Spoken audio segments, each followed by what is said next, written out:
Bom dia, meus irmãos. Complementando o que o Beto falou, a porta é estreita, o caminho é estreito, né?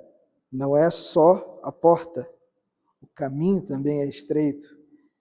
E a gente tem que atentar para isso.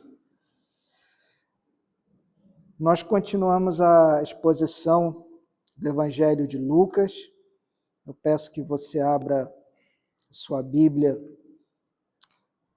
em Lucas, capítulo 1. Nós vamos ler a partir do verso 57 até o verso 80, que é o final do capítulo 1.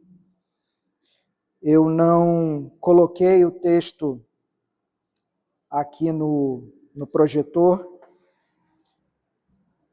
O texto é muito grande, são quase 30 versículos. E também para forçar você a acompanhar comigo durante a exposição. Então, Lucas, capítulo 1, do verso 57 até o verso 80, diz assim a palavra do Senhor. Quando chegou o tempo de Isabel dar à luz, ela teve um filho. Os vizinhos e parentes ouviram que o Senhor tinha usado de grande misericórdia para com Isabel e se alegraram com ela. Aconteceu que, no 8º dia, foram circuncidar o menino e queriam dar-lhe o nome de seu pai, Zacarias. Mas a mãe do menino disse: de modo nenhum, ele será chamado João. Disseram-lhe: mas você não tem nenhum parente com esse nome. Fizeram sinais, perguntando ao pai do menino que nome queria que lhe dessem. Então, pedindo uma tabuinha, ele escreveu: o nome dele é João. E todos se admiraram. Imediatamente a boca de Zacarias se abriu e a língua se soltou. Então começou a falar louvando a Deus. Todos os vizinhos deles ficaram possuídos de temor, e essas coisas foram divulgadas por toda a região montanhosa da Judéia. Todos os que as ouviram guardavam-nas no coração, dizendo: o que virá a ser esse menino? E a mão do Senhor estava com ele.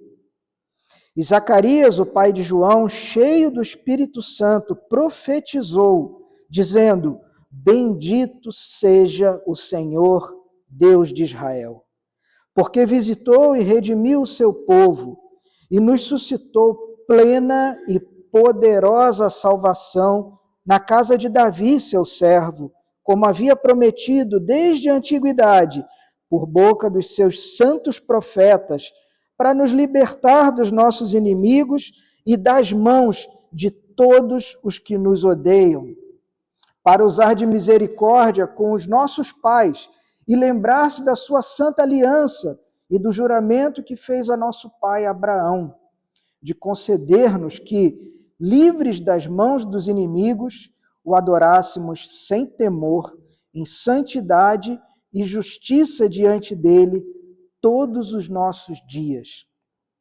E você, menino, será chamado profeta do Altíssimo, porque precederá o Senhor, preparando-lhe os caminhos, para dar ao seu povo conhecimento da salvação, por meio da remissão dos seus pecados, graças à profunda misericórdia de nosso Deus, pela qual nos visitará o sol nascente das alturas, para iluminar os que jazem nas trevas e na sombra da morte, e dirigir os nossos pés pelo caminho da paz. O menino crescia e se fortalecia em espírito, e viveu nos desertos, até o dia em que havia de manifestar-se a Israel. Amém.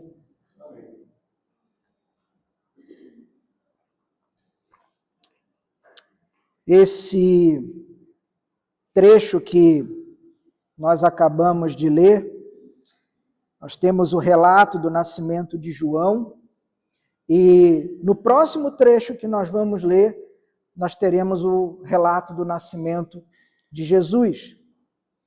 E aqui a gente percebe alguns elementos desse texto que se conectam com aquela cena inicial que nós vimos, logo no início do Evangelho de Lucas. Você deve se lembrar, primeiro, aqui nós vamos ver a restauração da fala de Zacarias.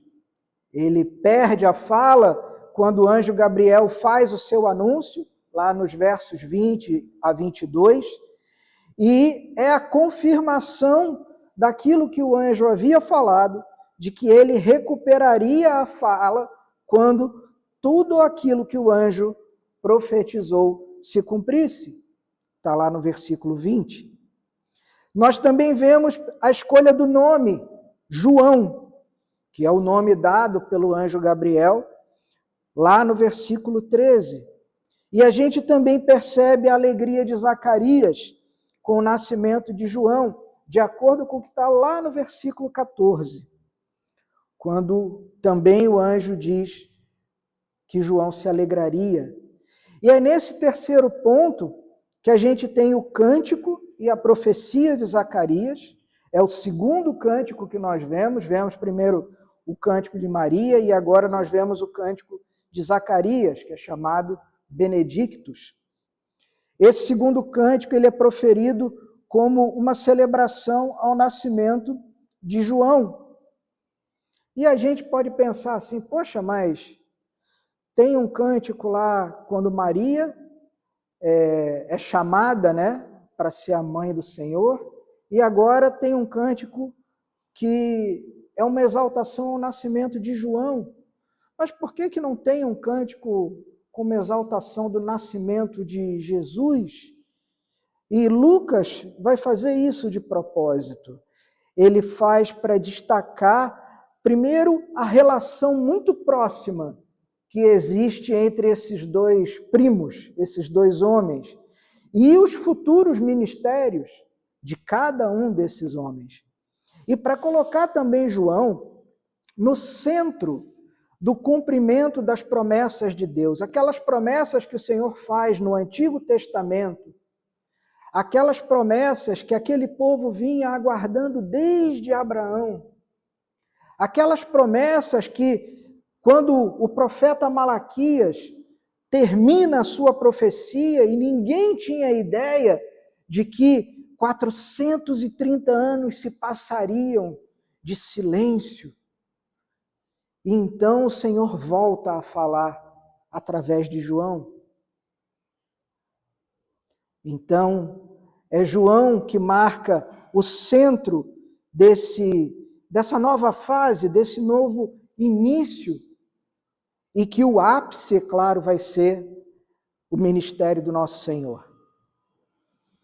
O nosso texto, ele pode ser muito bem dividido, ele é muito marcado por duas partes. Nós temos o nascimento de João e o cântico de Zacarias. E a gente vai ver esses dois trechos de maneira separada.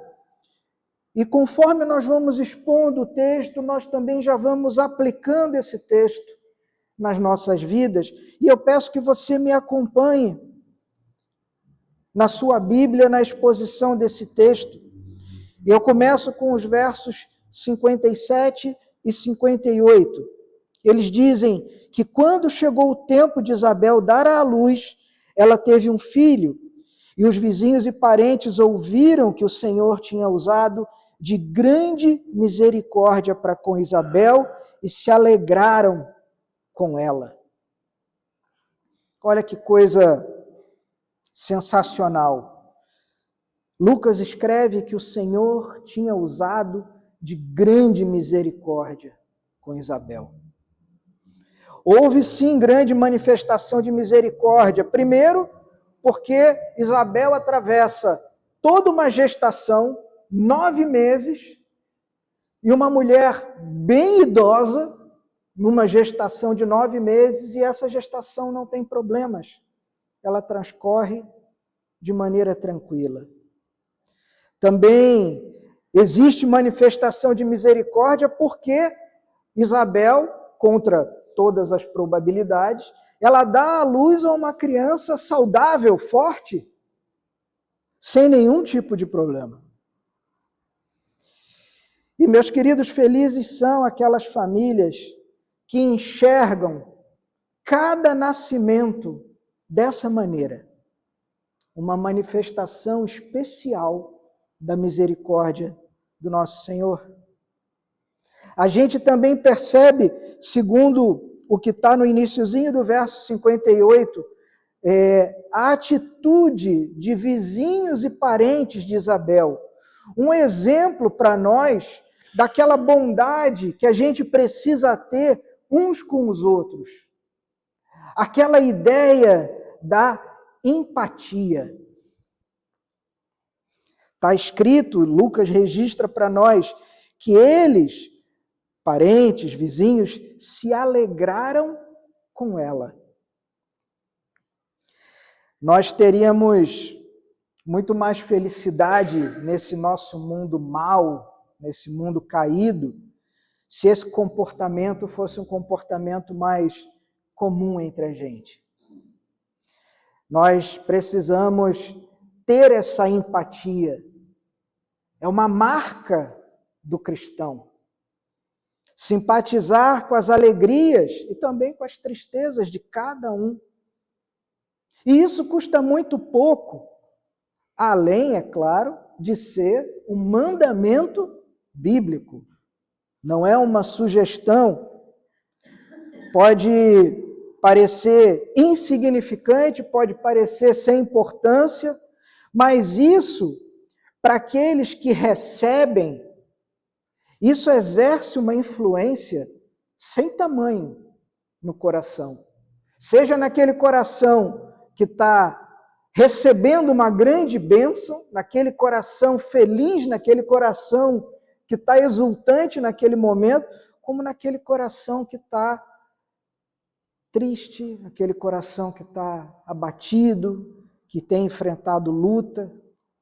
É aquela palavra amiga de estímulo ou de conforto. E essa palavra, meu querido, ela raramente é esquecida. Para aquele coração que está abatido pela aflição, aquele coração que por algum momento está sensível, essa demonstração ela vale mais do que ouro. E para o discípulo de Jesus, para aquele que está peregrinando por esse mundo mau, a gente precisa lembrar dessa qualidade. E a gente, de novo, pode pensar, essa é uma qualidade menor, né?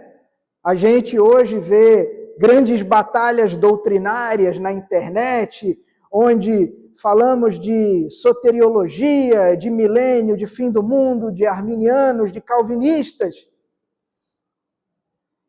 Mas a gente, infelizmente, ignora uma qualidade dessa, tão importante. E é justamente o apóstolo Paulo que vai nos exortar, vai nos lembrar, lá em Romanos 12, alegrem-se com os que se alegram e chorem com os que choram. Ah, ele não acredita, ele não tem a mesma crença que eu. Ele não é cristão. Meu irmão, minha irmã, alegrem-se com os que se alegram e chorem com os que choram. Nosso Senhor Jesus mandou que nós andássemos aquela próxima milha, que nós dessemos a outra face, que nós amássemos o inimigo, que a gente amasse ao próximo, e o próximo não é o meu irmão. O meu irmão é o meu irmão, é a minha irmã, é aquele que crê como eu creio. O próximo é o ímpio. O próximo é o inimigo. É a ele que a gente tem que amar. A gente tem que fazer como o nosso Senhor Jesus fez. Nosso Senhor Jesus foi chamado lá em Betânia por duas irmãs, Marta e Maria, porque seu irmão havia morrido, Lázaro, amigo pessoal do Senhor Jesus. E todos aqueles judeus que foram até lá confortar Marta e Maria, eles testemunharam um dos maiores milagres que o Senhor Jesus já realizou. E eles viram que Jesus chorou. Jesus sentiu a dor profunda da perda de um amigo. Está lá registrado em João 11. E ao mesmo tempo, lá em Caná da Galileia, Jesus é convidado para um grande casamento. Casamento, uma festa que durava 7 dias. E assim como os demais convidados, ele se alegrou. Então, quando eu falo que a gente devemos imitar o nosso Senhor, é esse comportamento. Nós temos que estar prontos para ir tanto a uma festa de casamento quanto a um funeral. A gente tem que estar pronto para se alegrar e para chorar também à beira de um túmulo. E essas duas histórias estão lá registradas no Evangelho de João, no capítulo 2 e no capítulo 11. Peço agora que você me acompanhe do verso 59 até o verso 65. E diz assim: aconteceu que no 8º dia foram circuncidar o menino e queriam dar-lhe o nome de seu pai Zacarias. Mas a mãe do menino disse: de modo nenhum, ele será chamado João. E disseram-lhe: mas você não tem nenhum parente com esse nome. Fizeram sinais, perguntando ao pai do menino que nome queria que lhe dessem. Então, pedindo uma tabuinha, ele escreveu: o nome dele é João. E todos se admiraram. E imediatamente a boca de Zacarias se abriu e a língua se soltou. Então começou a falar, louvando a Deus. Todos os vizinhos deles ficaram possuídos de temor. E essas coisas foram divulgadas por toda a região montanhosa da Judéia. Até aqui essa leitura. Todas essas coisas foram divulgadas. No capítulo 3, daqui de Lucas, a gente vai ver o início do ministério de João. E a gente vai entender que 30 anos depois disso daqui, mais ou menos, aquele povo da região montanhosa da Judéia se lembrava: esse é o filho de Zacarias. Esse é aquele que nós perguntamos: o que virá a ser esse menino? É por isso que Lucas deixa registrado que nesse acontecimento do nascimento, essas coisas acontecem, e isso marca aquela população que 30 anos depois vai ver esse homem iniciando seu ministério. O que a gente percebe na conduta de Zacarias, aqui apresentada por Lucas? Nós vemos aqui um exemplo perfeito do benefício que nos traz a aflição. Primeiro, Zacarias e a própria mãe Isabel, eles se opõem àquele desejo dos amigos e dos vizinhos, porque queriam dar o nome de Zacarias à criança. Então, tanto a mãe quanto o pai, através de uma tabuinha, eles se apegam à mensagem do que o anjo havia dito.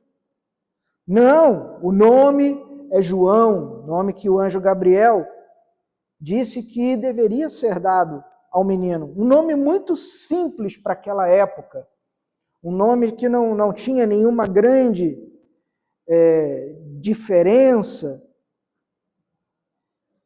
Mas isso mostra, com relação a Zacarias, que aqueles 9 meses em que ele ficou mudo e talvez surdo, porque se você prestar atenção no texto, o texto de Lucas diz no verso 62, fizeram sinais, perguntando ao pai do menino que nome ele queria dar. Ou seja, nós temos alguns comentaristas que dizem que Zacarias não ficou somente mudo, mas ele ficou surdo também. Porque senão não seria necessário sinais, você simplesmente perguntaria, ele escreveria para responder. Mas Lucas diz que eles têm que fazer sinais ao pai do menino.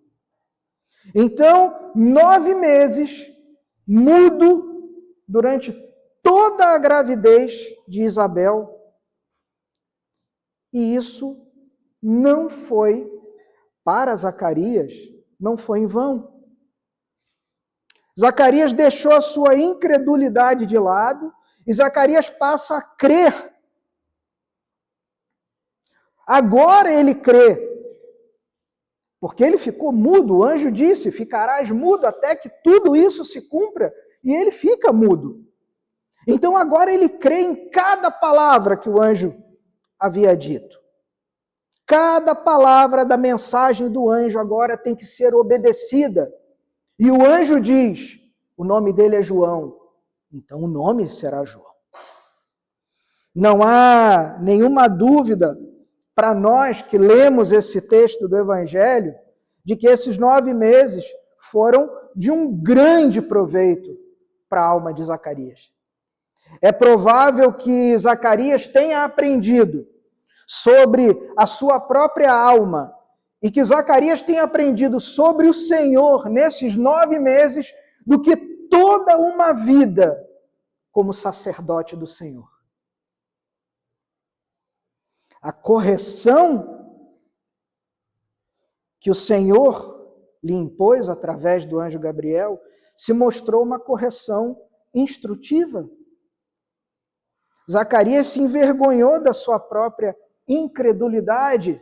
Lembra do texto que o escritor de Hebreus nos fala que Deus, ele disciplina os seus filhos, aqueles que ele ama, e que no momento a gente pode não gostar da disciplina, mas mais adiante vemos a disciplina como proveitosa, como instrutiva. Da mesma maneira que Jó, eu acho que Zacarias também poderia dizer, né? Eu te conhecia só de ouvir falar, mas agora os meus olhos te veem e por isso me abomino. Que o Beto falou agora do escritor puritano a respeito do reconhecimento do seu próprio pecado. Olha o texto de Jó. Por isso eu me abomino e me arrependo no pó e na cinza. Meus irmãos, nós precisamos vigiar. Vigiar para que a aflição nos faça bem, da mesma maneira como fez bem a Zacarias. E a gente sabe, inclusive pelo próprio texto do nosso Senhor Jesus, que nós não estamos isentos de problemas num mundo que jaz totalmente no pecado. Inclusive, uma das certezas que nós temos, filhos da nova aliança, no Novo Testamento, uma das certezas que nós temos quando acordarmos amanhã é de que teremos aflições. Está escrito para nós. Não deveria ser novidade para a gente. O próprio Jó vai dizer lá no capítulo 5 do seu livro, mas o ser humano nasce para o sofrimento, como as faíscas das brasas voam para cima. Como é instrutiva a leitura do Antigo Testamento, como o Novo Testamento a apoia e a confirma.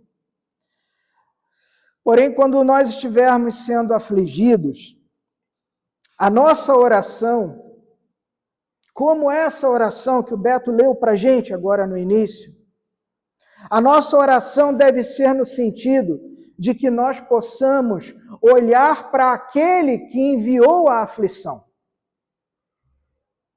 Lembra quando nós estávamos ainda nos reunindo no hotel e um pouco antes do Johnny e Renata chegarem a nossa congregação, um pouquinho antes, eu passei uma série de cultos fazendo na abertura devocional a leitura de um texto do John Piper para que nós não desperdiçássemos o nosso câncer.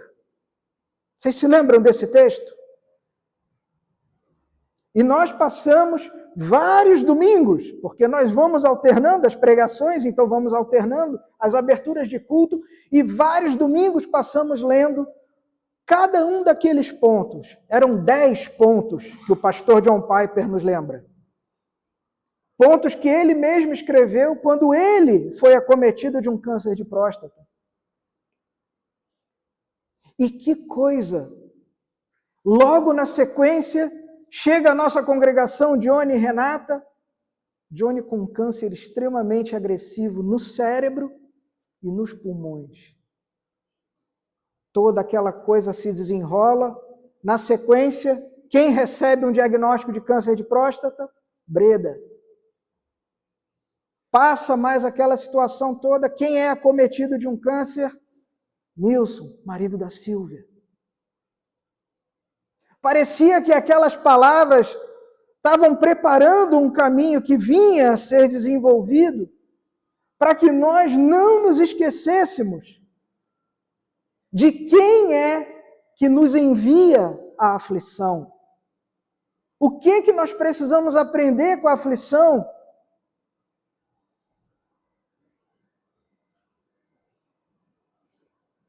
Da aflição nós precisamos tirar sabedoria. Ao invés de termos o nosso coração endurecido contra o Senhor, essa aflição que nos humilha, e aqui eu lembro, humilha no sentido de que nós precisamos ser humildes. Humilha porque o Senhor nos lembra, a cada aflição que passamos, o Senhor nos lembra, você não se basta. Você depende de mim para cada vez que você inspira e expira. É graça minha. Então, cada aflição que nós passamos, é bem verdade que várias delas são simplesmente consequência das bobagens que nós fazemos. Mas muitas outras, se cremos na soberania do Senhor, se cremos que o Senhor controla todas as coisas, Ele é o autor da aflição, Ele é o autor daquele câncer, como o texto do John Piper bem nos lembra, para nos mostrar, olha, você depende de mim. Abre os olhos, acorda. Você não se basta, você não vive por si só. A aflição que nos humilha, nos torna mais humildes, nos leva para mais perto do Senhor. E isso é uma bênção. É uma bênção porque já vimos, morrendo ou não morrendo, como recentemente acompanhamos a morte do pastor John MacArthur, e era ele que falava, para um servo de Jesus Cristo, a morte, a única coisa que ela pode fazer é te levar mais rápido para o braço do seu Senhor. Mais nada. E a gente é tão apegado a esse mundo. Não existe um caso mais sem esperança do que um homem e uma mulher que no tempo da aflição vira suas costas ao Senhor. Acompanha comigo agora o verso 66. Todos os que as ouviram, essas coisas maravilhosas que foram divulgadas por toda a região montanhosa da Judéia, todos os que as ouviram, guardavam-nas no coração, dizendo, o que virá a ser este menino? E a mão do Senhor estava com ele.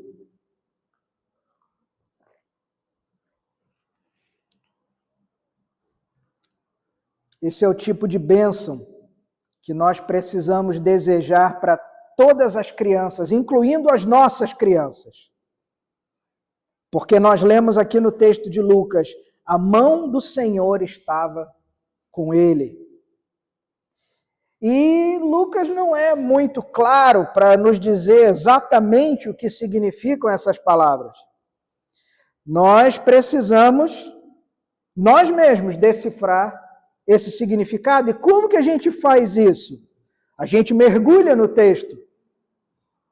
Porque a gente vai descobrir o que significa a mão do Senhor estava com ele, a partir da promessa que é feita antes do nascimento de João, e depois a gente vai olhar para o tipo de vida que João viveu durante todos os seus dias.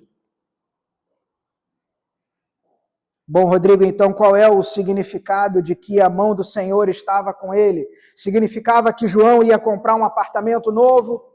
Significava que João compraria, sei lá, um carro, que João seria próspero, que João teria uma grande esposa? Não. Primeiro está a mão do João, a mão do Senhor estar com ele significava que a mão do Senhor iria santificar e renovar o coração daquele homem. A mão do Senhor estava com ele para ensiná-lo e para prepará-lo para o seu ministério, para fortalecê-lo. Por quê? Porque ele era aquele que viria antes do Cordeiro de Deus. Ele era aquele que viria preparar o caminho do Cordeiro de Deus. Preparar para o seu ministério e encorajá-lo. Por quê? O seu ministério consistia no seguinte: lembrar as pessoas dos seus pecados e dizer a cada uma dessas pessoas: arrependa-se. Não é um ministério fácil. E finalmente a mão do Senhor estava com ele para que, nas suas últimas horas de vida, quando ele está lá naquela prisão, ele é decapitado e a sua cabeça é servida numa bandeja por conta de um capricho de uma mulher infiel. Mas essa é a herança que a gente deve buscar para os nossos filhos, que a mão do Senhor esteja com eles. Essa é a melhor, essa é a mais feliz, essa é a única herança que não se perde. Ela permanece para sempre. Ficaremos tranquilos e muito agradecidos se os nossos filhos, ao longo da sua caminhada, nós pudermos dizer que eles receberam o favor do Senhor. Por quê? Porque a mão do Senhor é onipotente, é toda poderosa. A mão do Senhor ela é completamente sábia, ela não erra. O Senhor não é homem para que minta. Ela é imutável. Aquilo que o Senhor promete, Ele cumpre. A mão do Senhor sustenta de maneira eterna. E louvado seja o nosso Deus, porque o nosso Deus não muda nunca. Aquilo que o nosso Deus disse lá nos dias de João Batista, ainda é dito a nós hoje. O que aquele Deus Todo-Poderoso fez por aquele menino, filho de Zacarias, Ele pode fazer hoje pelos nossos meninos, pelas nossas meninas. Mas o Senhor espera que nós o peçamos. Quando estudamos sobre a oração, nós vemos falando isso. Um dos mistérios da oração é que o Senhor usa a oração dos seus santos para fazer a vontade dele, do Senhor. É incrível isso. Então Ele espera que nós peçamos a Ele. Se nós desejamos ver a mão do Senhor sobre os nossos filhos e as nossas filhas, nós precisamos buscar ao Senhor. Buscar ao Senhor em oração, buscar ao Senhor em leitura da sua palavra. E chegamos no segundo e último ponto aqui da nossa leitura, a partir do verso 68, onde nós vamos ver o canto e a profecia de Zacarias. E o verso 68, bem o iniciozinho do verso 68 vai dizer: bendito seja o Senhor Deus de Israel. Bendito seja o Senhor. Repara que Zacarias começa o seu canto, é a primeira palavra que ele vai falar depois de ficar 9 meses mudo. E ele começa com gratidão, ele começa com louvor. É um crente judeu, diante do cumprimento da grande promessa do Antigo Testamento, diante da perspectiva do surgimento, do nascimento do Messias, e a primeira palavra que sai da boca desse homem é uma palavra de louvor. Bendito seja o Senhor.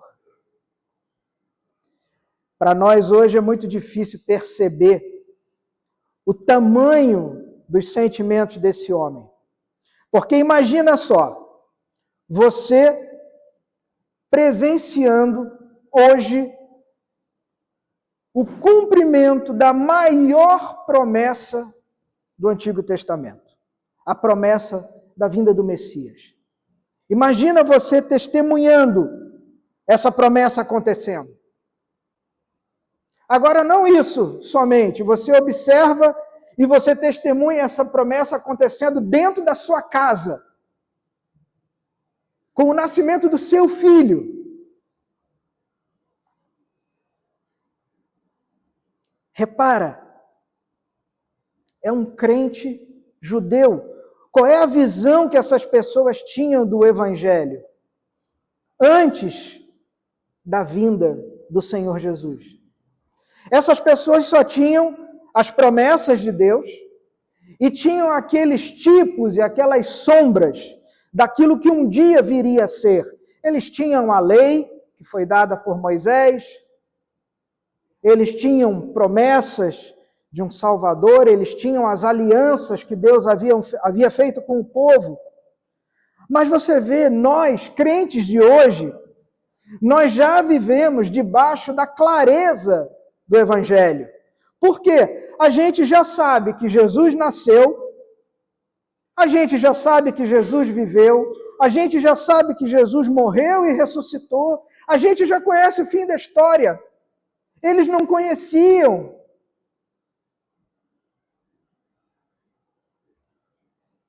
Por que nós, crentes de hoje, nós temos uma ideia tão errada desse privilégio? A gente tem uma ideia tão rasa do Evangelho.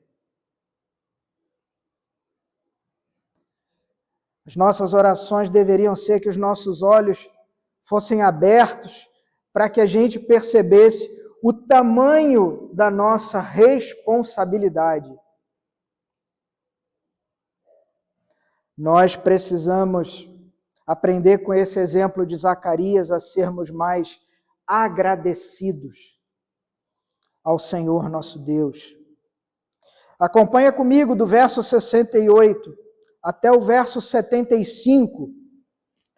Diz assim a profecia e o cântico de Zacarias: Bendito seja o Senhor Deus de Israel, porque visitou e redimiu o seu povo, e nos suscitou plena e poderosa salvação na casa de Davi, seu servo, como havia prometido, desde a antiguidade, por boca dos seus santos profetas, para nos libertar dos nossos inimigos e das mãos de todos os que nos odeiam, para usar de misericórdia com os nossos pais e lembrar-se da sua santa aliança e do juramento que fez a nosso pai Abraão, de conceder-nos que, livres das mãos de inimigos, o adorássemos sem temor, em santidade e justiça diante dele, todos os nossos dias.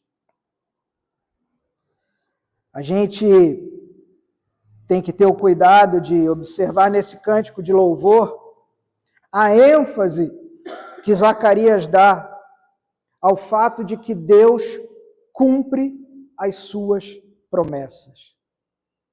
Ele vai passar todo esse primeiro trecho da sua profecia dizendo como o Senhor cumpre as suas promessas. Ele vai declarar que Deus visitou e redimiu o seu povo, como Malaquias havia pronunciado na sua profecia.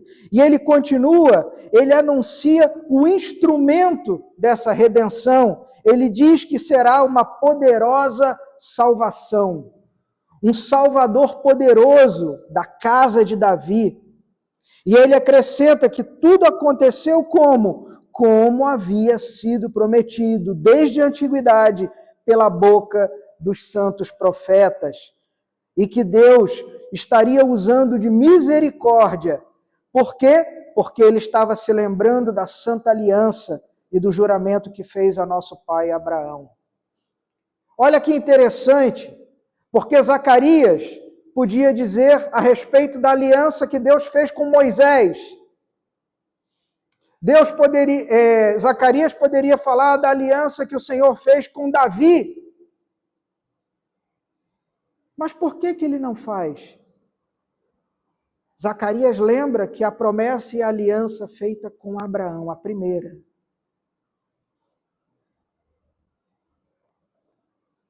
Fica bem claro para nós que os crentes do Antigo Testamento, eles alimentavam grandemente as suas almas com as promessas do Senhor. E por que eles faziam isso? Porque eles eram muito mais obrigados a andar por fé do que nós. E nós temos a Escritura de Gênesis a Apocalipse. A gente tem o Evangelho, a gente conhece a história, a gente conhece o fim da história. Nós temos aqui a recomendação de que devemos andar por fé e não por vista. E eles, dão aula a respeito disso para a gente. Eles eram obrigados a andar por fé. Eles não sabiam nada a respeito da vida, da morte, da ressurreição de Jesus. Eles aguardavam a redenção como algo que eles tinham que esperar, mas eles ainda não podiam ver. A única garantia que eles tinham para alimentar essa esperança era a promessa, a aliança que Deus havia feito com o seu povo. Como o Beto leu aqui a oração puritana para nós, o tamanho da fé desses irmãos, desses crentes do Antigo Testamento, eles deveriam nos envergonhar. A gente precisa aprender a abraçar as promessas do Senhor. Descansar nas promessas do Senhor, como fez Zacarias. Como fez esse povo desde Abraão, onde eles só tinham uma promessa. E eles desobedeciam e viam outro reino e tomava a nação, e a nação era separada e era levada escrava e era espalhada pelo mundo, e eles só tinham uma promessa. Cada palavra dita pelo nosso Deus ao seu povo, nós que somos o seu povo, com relação ao nosso futuro, vai se cumprir. Por quê? Porque tudo que ele falou com relação àquele mesmo povo no passado também se cumpriu. A segurança nossa é garantida por promessas. Por quê? Porque Deus nos promete que nem o mundo, nem a carne, nem o diabo vão prevalecer sobre qualquer um de nós. Ah, quer dizer que nada de errado vai acontecer com a gente? Não! Significa que a vitória final é do nosso Deus. No último dia, aquela absolvição, o julgamento, as palavras do Pai, servo bom e fiel, elas estão garantidas pela promessa. Nós não vamos cair em condenação, vamos ser apresentados diante do Pai, a sua igreja vai ser apresentada sem mácula, sem ruga, sem erro, perfeita, porque é uma promessa. A nossa glória futura está assegurada por isso. O nosso Salvador virá pela segunda vez, tão certo quanto ele veio pela primeira vez. E ele vai juntar todos os seus salvos e nós receberemos a coroa da justiça. A gente precisa abraçar essas promessas. A gente não pode deixar essa promessa escapar, porque nós vivemos num mundo mau, nós vivemos dias maus, e o que vai trazer conforto ao nosso coração são essas promessas. Elas nunca vão nos decepcionar, a palavra do Senhor nunca falha. Ele não é homem para mentir, nós já comentamos. Nós temos um selo sobre cada uma dessas promessas, e é um selo que Zacarias não tinha. Esse é o selo do Espírito Santo sobre cada um de nós e sobre cada uma dessas promessas. Esse é o selo do sangue de Jesus, que o Beto nos lembrou, o sangue mais puro, o sangue mais belo. Nós temos o selo desse sangue sobre cada uma dessas promessas, para assegurar que aquilo que foi prometido será cumprido. E aí eu te pergunto, meu irmão, minha irmã, você tem medo de quê? Quando você acorda de manhã e está desanimado por quê? E eu falo e eu prego essa palavra para mim antes de pregar a vocês.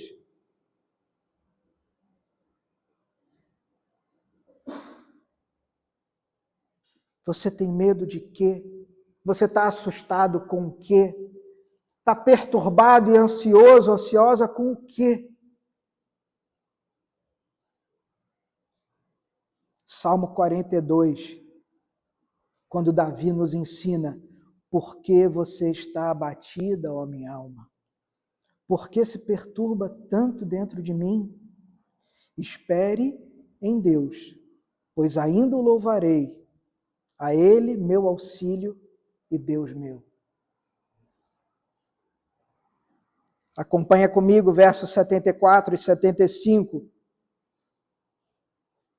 De conceder-nos que, livres das mãos de inimigos, o adorássemos sem temor, em santidade e justiça diante dele todos os nossos dias. Zacarias tinha uma visão muito clara a respeito do reino de Cristo.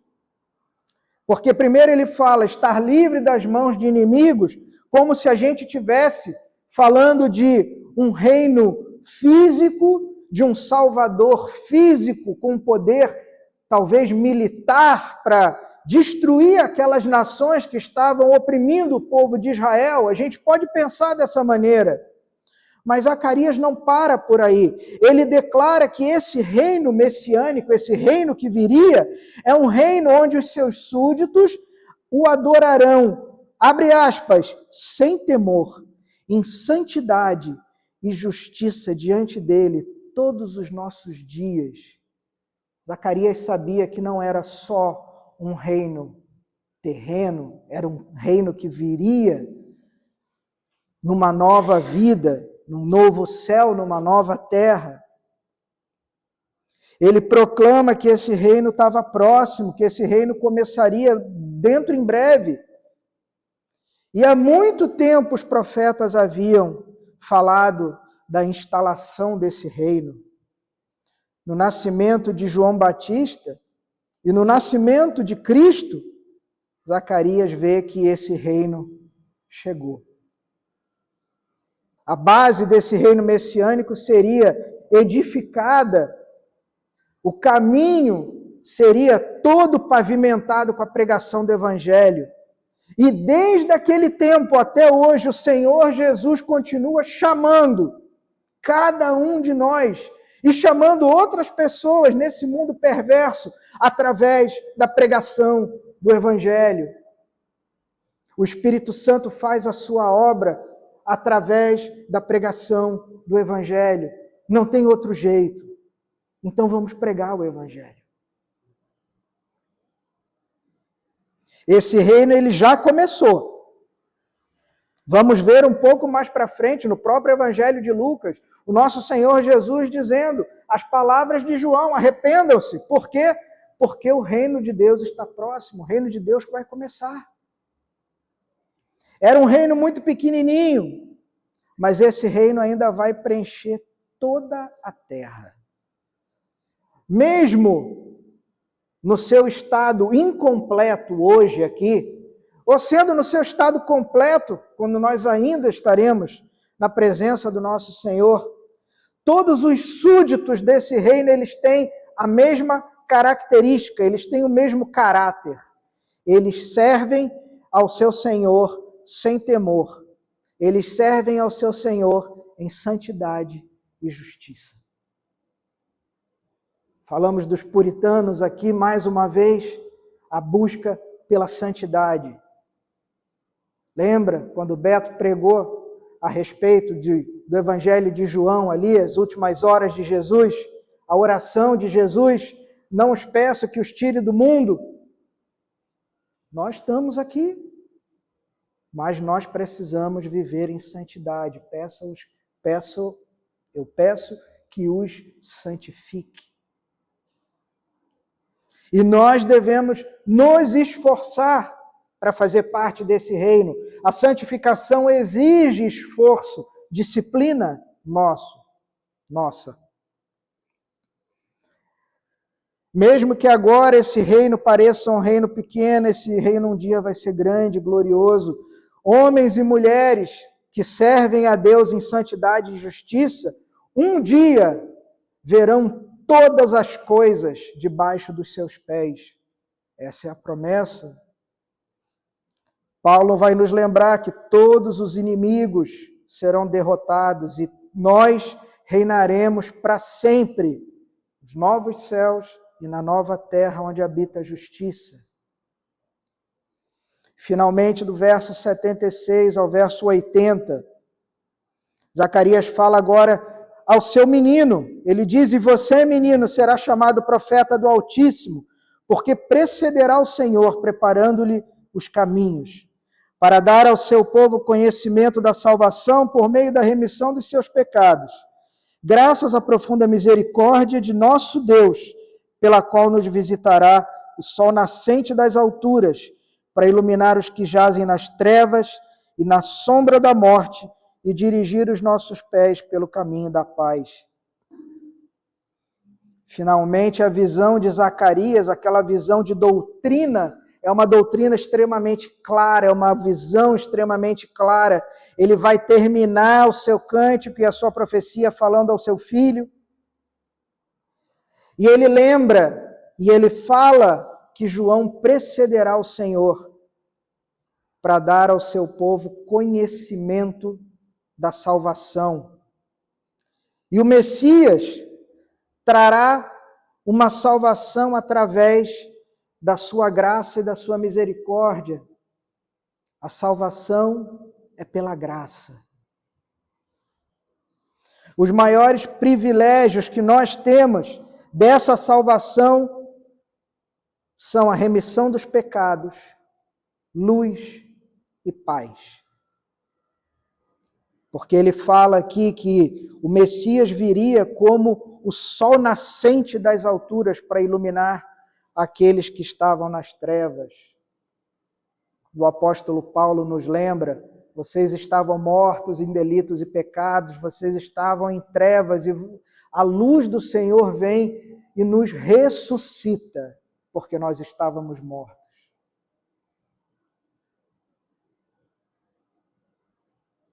A gente precisa então encerrar esse primeiro capítulo do Evangelho de Lucas nos perguntando: meus irmãos, nós temos experimentado esses 3 privilégios que Zacarias nos fala aqui, que Lucas nos lembra e registra? Nós sabemos o que é perdão? Nós já saímos das trevas para a luz do Senhor? E finalmente, nós temos paz com Deus? Porque, afinal de contas, essa é a realidade do cristianismo. Essa é a base do cristianismo e do evangelho, e nós já vimos em tantas pregações e exposições que nós vemos fazendo ao longo dos meses. E eu quero lembrar, irmão, irmã, ser membro de uma igreja não resolve o teu problema. Receber os sacramentos, seja a ceia, seja o batismo, não resolve o teu problema. Não garante, nem significa que você está salvo. O Espírito Santo vem habitar em nós e nós recebemos o batismo no Espírito Santo no momento da nossa conversão. Nós sabemos, porque o Espírito de Deus testifica ao nosso espírito que os nossos pecados foram perdoados. E aí a gente entende que nós estávamos mortos, nós estávamos em trevas e agora nós vivemos na luz. E já não podemos mais ser iguais. Se fomos transformados, precisamos viver de forma diferente. E isso tudo nos traz a paz. Nós temos agora paz com Deus. Nós não somos mais como Adão, que foi expulso do paraíso pela desobediência. Agora, através da obra e do sangue do Filho dele, naquela cruz, onde ele foi esmagado, nós temos de novo paz com Deus. Ele olha agora para nós, para cada um de nós, e ele vê o sangue do Filho dele. Que nós jamais descansemos enquanto o Espírito do Senhor não testificar com o nosso espírito de que os nossos pecados foram perdoados, de que nós passamos das trevas para a luz e que nós estamos realmente nesse processo de santificação, andando no caminho estreito, como o Beto falou, buscando a porta estreita. Porque o caminho estreito e a porta estreita, esses é que são o caminho da paz. Amém? Amém. Feche teus olhos, vamos orar.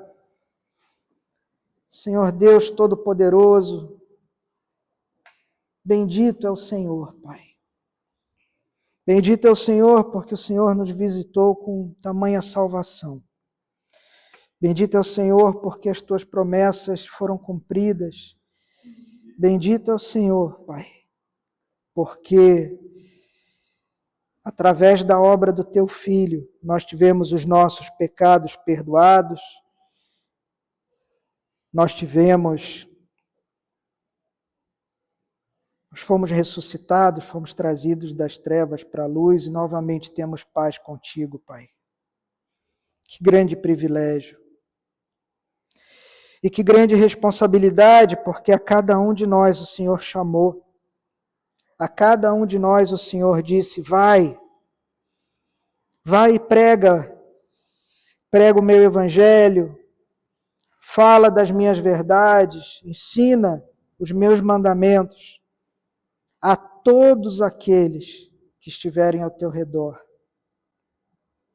Enche-nos, Senhor, com teu Espírito Santo, nos dá força, Pai, para cumprir esse teu mandamento, para seguir adiante falando da tua palavra, sem medo de julgamento, sem medo de cancelamento, sem medo de processo, sem medo de qualquer coisa, porque o Senhor nos garante que ao final teremos vitória sobre a morte, seremos ressuscitados como o nosso Senhor foi ressuscitado e viveremos eternamente contigo, Pai. Enche-nos, Senhor, com as tuas promessas, ajuda-nos, Senhor, a tomar posse das tuas promessas e que nós possamos viver em paz, tranquilos, por causa das tuas promessas, Pai. Essa é a nossa oração, nós a fazemos no nome santo do teu Filho, nosso Senhor Jesus Cristo. Amém. Amém.